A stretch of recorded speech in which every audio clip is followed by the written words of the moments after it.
tafsir, perkataan negeri di sini adalah eretz dalam bahasa Ibrani. Waktu saya belajar bahasa Ibrani di university, saya bukan mau tunjuk-tunjuk sebab dulu saya hafal mau dekat 3 bab, Kejadian 1 sampai bab 3. Tapi cuma sekarang saya ingat satu ayat saja, jadi saya coba sebut. Bereshit bara Elohim Hashamaim Wa'et Haaretz. Itu ayat yang pertama dalam kitab Kejadian ayat 1. Bereshit pada mulanya, in the beginning, bara diciptanya Elohim Tuhan. Okay. Wa'et Hashamaim, surga-surga. Shamaim itu dalam bentuk jamak. Langit. Wa'et Haaretz, Haaretz itu bumi. Mewarisi bumi atau mewarisi negeri dalam perkataan Indonesia atau bahasa Melayu ini. Saudara, ini janji Tuhan, saudara. Kadang-kadang orang salah tafsir. Adakah kita perlu memiliki kuasa politik? Maksudnya, kalau orang Kristen yang jadi ketua menteri atau perdana menteri, barulah mewarisi negeri Sabah atau negara Malaysia. Tidak, saudara. Kalau saudara tahu baca kitab Wahyu, yang mewarisi bumi ini, satu hari Tuhan menjanjikan langit yang baru dan bumi yang baru. Itu yang hidup yang kekal. Wahyu bab 21. Kediaman Allah itu turun dari surga, langit yang baru dicantumkan dengan bumi yang baru. Siapa yang mewarisi itu? Orang percaya Yesus. Orang yang namanya tertulis dalam kitab kehidupan anak domba. Mungkin 2-3 kali sudah saya sebut nama sidang Injil Borneo. Memang sebagai orang yang setia kepada gereja, saya bangga, saya pastor SIB. Tapi itu bangga secara manusiawi semata-mata. Yang saya megahkan cuma satu, nama saya selagi saya percaya Yesus tertulis di dalam kitab kehidupan. Bukan nama gereja, bukan soal dunia ini, tetapi kerajaan surga yang kita akan warisi bagi kita yang terus percaya kepada Tuhan Yesus.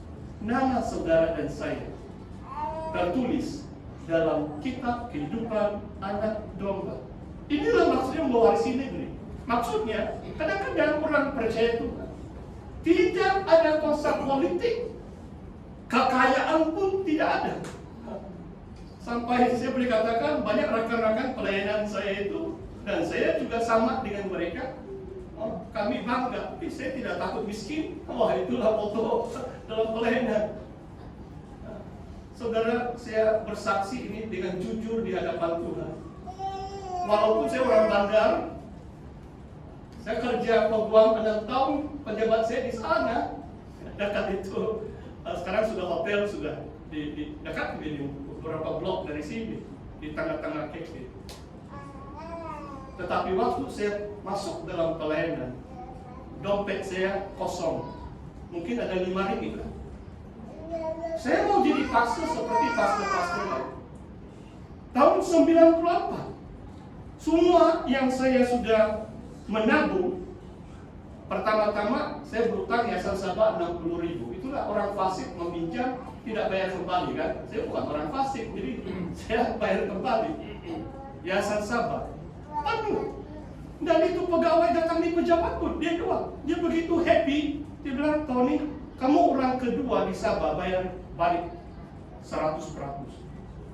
Ribu-ribu orang Sabah diberi beasiswa pinjaman. Saya takjub. Dari 70-an sudah ada pinjaman Yayasan Sabah. Tahun 93 kan itu. Atau 92, saya lunas bayaran saya. 25 tahun Yayasan Sabah beri pinjaman. Saya menjadi orang nomor 2 selesai bayar utang. Nampaknya di negeri Sabah banyak orang fasik sebab mereka tidak bayar kembali kan. Wah, luar biasa. Dan saya tahu saya akan jadi hamba Tuhan. Saya tidak mau berutang dengan siapa-siapa. Saudara, sekalipun kita miskin, dan Injil Lukas cukup jelas ucapan bahagia dalam Injil Lukas. Kalau kamu, hai orang miskin, berbahagia orang miskin, kamulah mewarisi kerajaan Allah. Inilah mewarisi langit yang baru dan bumi yang baru. Ada pengharapan yang mulia. Jangan takut kemiskinan. Kadang-kadang kita juga salah mengerti, saudara. Seperti yang saya saksikan juga, bukan kita katakan, oh biarlah saya miskin, saya malas-malasan. Kalau malas-malasan jadi miskin pun salah juga kan? Kita harus kerja keras. Sebagai hamba Tuhan, saya kerja keras. Saya mau memberi kepada Tuhan lebih baik daripada waktu saya kerja lawyer, peguam. Wah, dulu senang. Saya masih ingat case terakhir saya menghadiri mahkamah mewakili seorang pelanggan.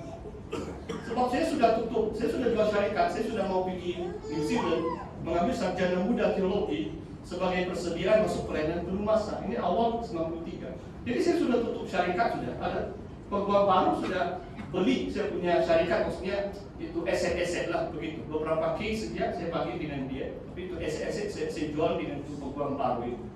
Saya tidak mau buat, tapi dia naik jumpa saya. Tinggal 1 minggu sudah saya jalan pergi New Zealand sudah. Biasanya kalau mahkamah terbuka, maksudnya bicara di hadapan hakim, saya akan charge 1 jam 1.000 ringgit. Haleluya. Jadi dalam hati saya, senang juga, bagus juga itu. Paling-paling 3 jam, jam 9 sampai jam 12, 3.000. Senang juga itu kerja saya. Bagus ya, saya terima tuh case. Jadi, tapi saya malas ya, dalam hati saya. Kali ini saya minta 2.000 lah 1 jam. Saya bagi tahu untuk pelanggan 6.000. Dia mau juga saya jadi peguam. Besok dia ambil duit 6.000 tunai. Dalam itu newspaper, wah dia buka depan saya lagi. Kira 2,5 jam kerja, case yang terakhir saya dapat 6.000. Haleluya. Itu berkat Tuhan luar biasa, memungkinkan saya belajar teologi atas biaya saya sendiri. Tapi waktu saya masuk pelayanan, apa yang saya sudah tabung tiada sudah. Modalkan 150.000 belanja untuk belajar teologi di New Zealand. Dan saya jadi pastor SIB seperti pastor-pastor yang lain yang kebanyakan memang tidak berduit waktu mereka masuk dalam pelayanan. Saudara, mari kita kembali dalam ayat ini. Ayat 23, Tuhan menetapkan langkah-langkah orang yang hidupnya berkenan kepadanya. Apabila dia jatuh, tidaklah sampai tergeletak sebab Tuhan menopang tangan. Wah, ayat ini janji Tuhan itu luar biasa kan? Selagi kita mengandalkan Tuhan dan mengimani Tuhan, Tuhan yang menetapkan langkah-langkah kehidupan kita. Kadang-kadang kita tidak tahu. Oh, adakah kalau saya pilih Semenanjung atau pilih luar negeri itu kehendak Tuhan atau tidak? Tapi kadang-kadang kita melangkah dalam iman dengan dasar percaya kita bahwa Tuhan yang menetapkan langkah-langkah orang benar. Jangan takut, saudara. Sampai ke jauh, tempat yang jauh pun, selagi kita percaya kepada Tuhan Yesus, karena Tuhanlah yang menetapkan langkah-langkah kita. Kadang-kadang adakah kita mau buat bisnis atau sekolah di mana atau pindah ke kota yang lain dalam surat Yakobus. Yang penting kita berdoa mencari kehendak Tuhan. Jangan terus pergi tanpa doa. Kadang-kadang orang Kristen pun, wah dia dengar, wah itu mau beli saham itu seronok, wah 5.000. Besok dia habis tuh duit. Saudara tahu tuh cryptocurrency yang itu Bitcoin itu.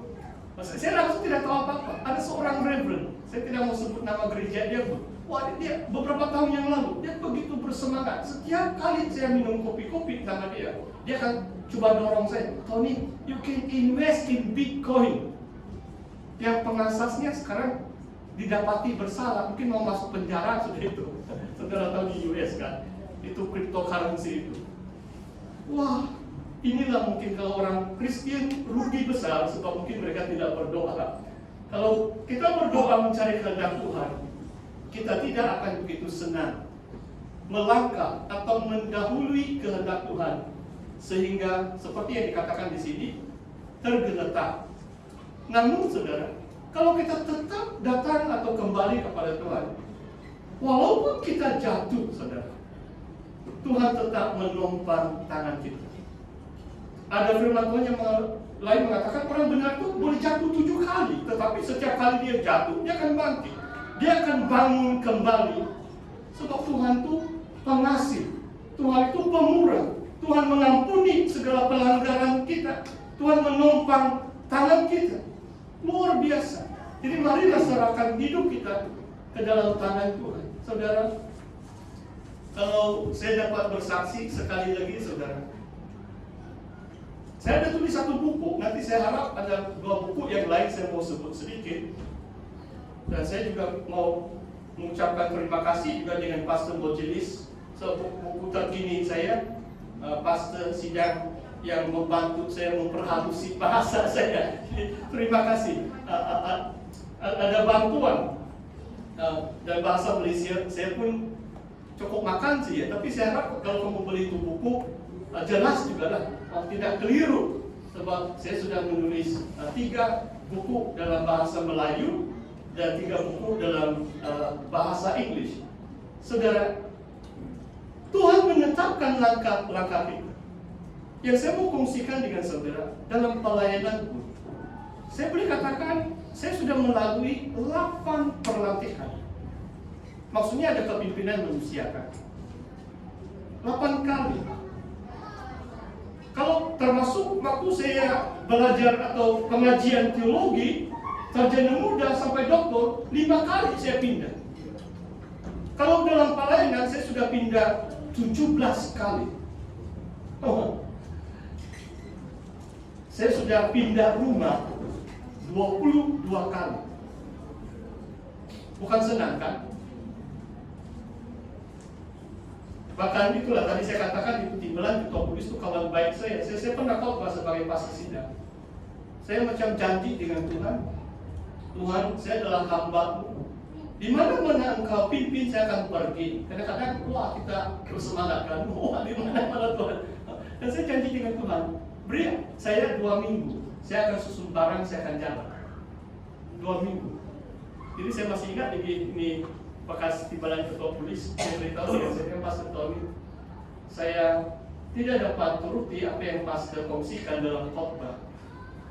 Sebab mungkin dia banyak harta, dia ada 6 orang anak, susah bahkan kalau kasih angkat barang, pindah kan, pindah.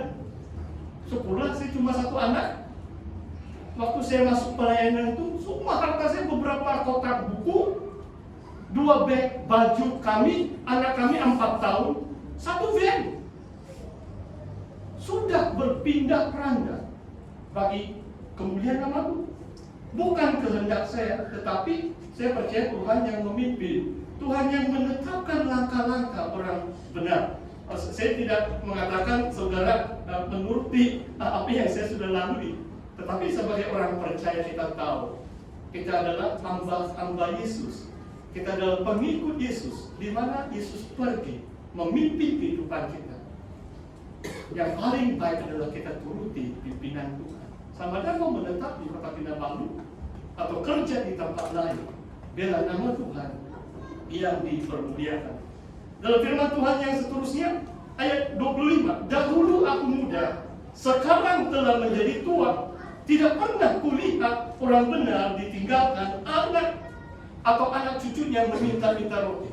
Oh saudara, inilah janjiku. Kita tidak perlu mengemis atau mengambil pinjaman dan tidak bayar kembali.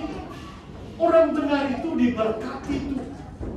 Wah, waktu saya pastor sidang itu di Lekas itu mungkin 17 tahun yang lalu. Waktu itu saya langsung tidak ada rumah. Saya sudah 42 tahun. Saya tidak pernah pikir pun satu hari saya memiliki rumah. Kalau dalam konteks pelayanan SIB, di mana-mana pasti itu ditempatkan itu ada rumah sidang. Jadi waktu saya pastor di Arambang, itu rumah sidang saya tinggal. Jadi saya pikir tidak payah saya ada rumah di mana pimpinan itu utus saya